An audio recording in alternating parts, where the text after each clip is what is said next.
ಈಗ ಅದು 15 ವರ್ಷದ ಹಿಂದಿನ ಸೆನ್ಸಸ್. ಅವಾಗ ಅಂಕಿಅಂಶಗಳು ಏನಿತ್ತು ಹೇಗಿತ್ತು ಅಂತ ಯಾರಿಗೂ ಗೊತ್ತಿಲ್ಲ. ಅವಾಗ ಇದು ಈ ಫ್ಯಾಕ್ಟರ್ ಅನ್ನ ಈ ಡೇಟಾ ಪಾಯಿಂಟ್ ಅನ್ನೇ ನಾವು ಕಲೆಕ್ಟ್ ಮಾಡ್ಕೊಂಡಿಲ್ಲ ಅಲ್ವಾ. ಸೊ ಆದ್ರಿಂದ ಏನೇ ಇದ್ರು ಕೂಡ ಅವ್ರಿಗೆ ಎಲ್ಲರಿಗೂ ಮಾತಾಡ್ಬಿಟ್ಟೆ ಈ ತೀರ್ಮಾನಕ್ಕೆ ಬಂದಿರೋದಲ್ಲ. ಕ್ಯಾಬಿನೆಟ್ ಸಬ್ಜೆಕ್ಟ್ ಹಂಗೆ ಬಂತ, ಕ್ಯಾಬಿನೆಟ್ ನಲ್ಲಿ ಹಂಗೆ ಪಾಸ್ ಮಾಡಿದ್ವಾ. ನಾನು ಹೇಳ್ತಾ ಇದ್ದೀನಲ್ವಾ, CM ಕಚೇರಿನಲ್ಲಿ 4 ತಾಸು ಎಲ್ಲರೂ ಚರ್ಚೆ ಮಾಡಿದೀವಿ. ಅದಾದ್ಮೇಲೆ ತಾನೇ ಗವರ್ನರ್ ಹತ್ರ ಹೋಗಿದ್ದು. ಗವರ್ನರ್ ಹತ್ರ ಹೋಗ್ಬಿಟ್ಟು ನಾವೇನು ಬಿಲ್ ತಡೆ ಹಿಡಿ ಅಂತ ಹೇಳಿದ್ವಾ. ದಯವಿಟ್ಟು ಸ್ವಾಮಿ ಸಿಗ್ನೇಚರ್ ಮಾಡ್ಬಿಟ್ಟು ಕೊಡಿ, ನಮ್ ಕಷ್ಟ ಆಗ್ತಾ ಇದೆ ಅಂತ ಹೇಳಿದ್ಮೇಲೆ ತಾನೇ ಅವರು ಸೈನ್ ಮಾಡಿರೋದು. ಟೆಲ್ ಮಿ, ನಮ್ಮ ಬದ್ಧತೆಗೆ ಹೇಗೆ ಪ್ರಶ್ನೆ ಮಾಡ್ತಾ ಇದ್ದಾರೆ ಯಾರನ್ನ? How that is my only question. ನೋಡಿದ್ರೆ ಅದೇ ಕೇಳ್ತಾ ಇರೋದಲ್ಲ. ಈಗ ಕಾನೂನು ಈಗ already everything is challenge. 6 case ಇದೆ ಸ್ವಾಮಿ, 6 ರಿಟ್ ಪೆಟಿಷನ್ಸ್ ಇದೆ.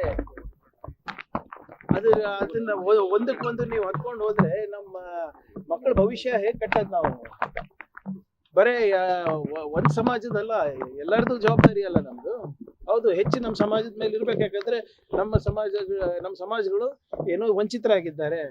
ಸಮಾಜದ ಏನು ಈ ವ್ಯವಸ್ಥೆನಲ್ಲಿ ಅಡಿಪಾಯನಲ್ಲೂ ಇಲ್ಲ. ಆದ್ರೆ ಒಮ್ಮತದ ನಿರ್ಧಾರಕ್ಕೆ ಬರಕಾಗ್ತಿಲ್ಲ ಸರ್ ನಾಯಕರುಗಳು.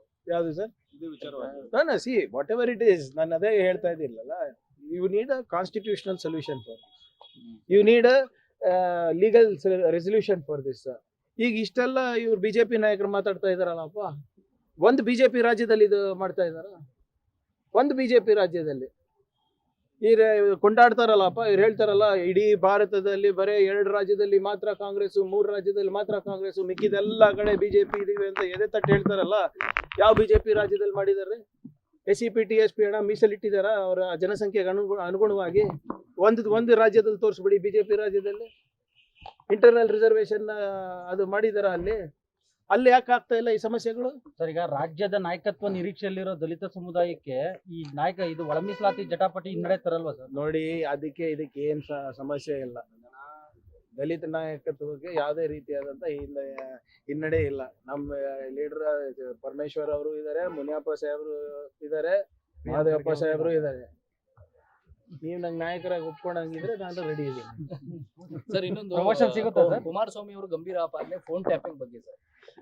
ಒಂದು ಸಿಸ್ಟಮ್ ಅನ್ನ ಕ್ರಿಯೇಟ್ ಮಾಡಿಕೊಂಡು ಬಣ ರಾಜಕೀಯವನ್ನ ಆ ಮೂಲಕ ಕಂಟ್ರೋಲ್ ಮಾಡಕ್ಕೆ ಮಾಹಿತಿ ತಗೊಳ್ಳೋದು, ಅವರ ಫೋನ್ ಟ್ಯಾಪ್ ಕೂಡ ಆಗ್ತಿದೆ. ಮತ್ತೆ ದಿನ ಅಮಿತ್ ಶಾ ಪಕ್ಕದಲ್ಲೇ ಕೂತ್ಕೊಂತಾರಲ್ಲ ಸರ್. ಕ್ಯಾಬಿನೆಟ್ ನಲ್ಲಿ ಇರ್ಬೋದು, ಅಲ್ಲಿ ಇಲ್ಲಿ ದಿನ ಸಿಗ್ತಾರಲ್ಲ ಡೆಲ್ಲಿನಲ್ಲಿ. ಕೇಳ್ಕೊಳ್ಳಿ, ಇದು ಪೆಗಸಸ್ ಮಾಡಿದ್ ಅವರ ರೈಲ್ವೆ ಮಂತ್ರಿಗಳನ್ನೇ ಟ್ಯಾಪ್ ಮಾಡಿದಂತ ಬಿಜೆಪಿ ಸರ್ಕಾರ. ಸುಮ್ಮನೆ ಹಿಂಗೆ ನೋಡಿ, ಒಬ್ಬ ಸೀನಿಯರ್ ಲೀಡರ್ ಆಗಿ, ಮಾಜಿ ಮುಖ್ಯಮಂತ್ರಿಗಳಾಗಿ, ಕೇಂದ್ರ ಸಚಿವರಾಗಿ ಹಿಂಗೆಲ್ಲ ಸಾಕ್ಷಿ ಇರಲಾರ್ದೆ ಮಾತಾಡಿದ್ರೆ ನಾವೇನ್ ಮಾಡಕ್ಕಾಗುತ್ತೆ? See, it's a serious crime that he speaking of. BJP R Ashok ಅವ್ರು ಇರ್ಬೋದು, ಕುಮಾರಸ್ವಾಮಿ ಅವ್ರು ಇರ್ಬೋದು, ಯಾರೇ ಇರ್ಬೋದು, ಎಲ್ಲಿ ಏನು ಹೇಗೆ ಅಂತ ಹೇಳಿದ್ರೆ ಗೊತ್ತಾಗ್ತದೆ. ಈಗ ಶಕ್ತಿ ನಮ್ಗಿದ್ರೆ ಯಾರ್ದು ಮಾಡ್ತಾ ಇದ್ವಿ ನಾವು ಹೇಳಿ? ಪಾಪ ಅವ್ರಿಗೆ ಯಾಕೆ ತಡ್ತೀವಿ? ಇನ್ನ ದೊಡ್ಡ ಮೀನುಗಳವೆ. ಮೇಲೆ ನಡೆದಂತ ಕೇಸ್ ಪರೀಕ್ಷೆಯಲ್ಲಿ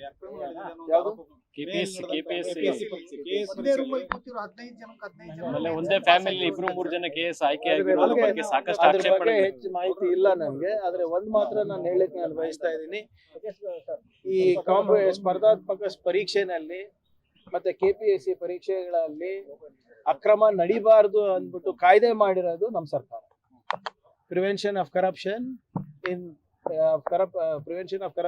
competitive exams in government recruitment ಅಂತ ಆಕ್ಟ್ ಅನ್ನೇ ತಂದಿದ್ದು ನಮ್ಮ ಸರ್ಕಾರ 1 ವರ್ಷದಿಂದ. ಅದೇನೇ ಇದ್ರೂ ಕೂಡ ಆ ಆಕ್ಟ್ ಪ್ರಕಾರ ನಾವು ಕ್ರಮ ತಗೋತೀವಿ, ಫೌಂಡ್ ಗಿಲ್ಟಿ.